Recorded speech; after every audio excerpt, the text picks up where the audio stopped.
Warning, the following video you're about to watch contains violent scenes of abuse. Just in case you're below 10, or if you're uncomfortable with these contents, you may want to leave this video. Viewer discretion is advised.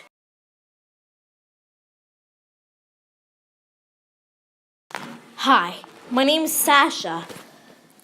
Have you ever been in a situation where one of your family members is abusive? Well, the same thing happened to me. I was abused by my dad. Oh, good lord, I got the creeps thinking about him all day. So anyways, here's what happened. Once, we were a peaceful family with peaceful parents and a peaceful life. Until my mom died in an accident.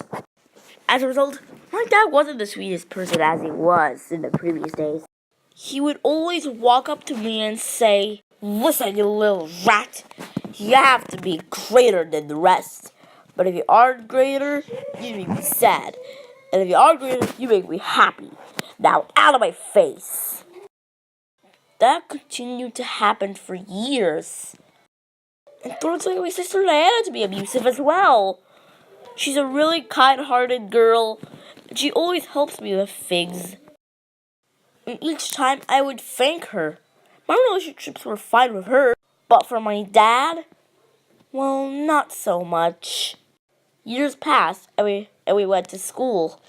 Our best friends were Dan, Bella, and Mark. We were really good friends, and we spent a lot of time with them as possible. Diana and I are better at grades, and my dad was super strict when it comes to them. And each time I go B+, he would hit me, or worse, ground me for the smallest and absolute worst of reasons. These trigger really big arguments between my dad and my sister.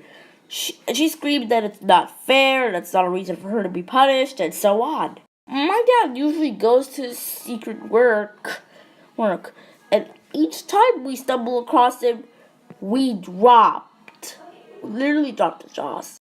Diana told me we should go to the basement, and thankfully I agreed.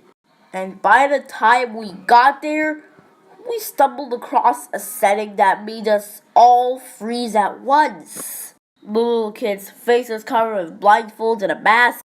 She was tied to the chair, and there was a toy, obviously to lure her. The worst thing was, a cupcake was there to lure her as well. It felt like our dad was secretly a child kidnapper, and he wants to hide it. Good lord, we were all eager to help her out of existence. And so we assured her she's safe now, and that she could escape. It felt like rushing on a labyrinth with no exit. A maze with no prize. The worst thing was, we were trapped in a labyrinth of doom. And the realization that our dad was hiding the secret never helped. So we explained the situation to our friends, Dan and Bella. They were really understanding and supportive friends. And when we went into Mark's mom, which was near our houses, and told her the story, even Mark and her were supportive too. And so we talked it through out with the police. And we explained our whole story to the therapist. And after all a week's talk with the police, it finally happened today. He busted the door and told my dad to come with him. And my dad questioned. It was pretty obvious. He was going to the police car. And so he was sentenced to jail for 10 years. We were overjoyed to hear this news. And so we packed our bags and moved to our aunt's house. And believe me, our aunt was more than happy. She showed us where our bedroom was, and that really made us good friends.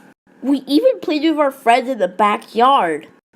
And all in all, my aunt was a really caring person.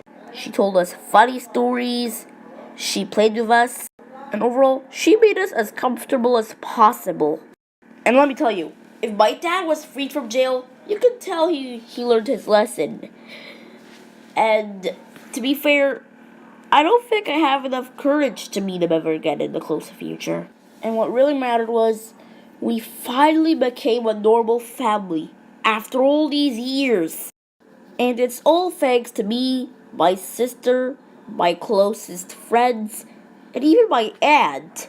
All 6 heroes on a remarkable journey to help eradicate my dad's wrath and put the bad guys in jail for good.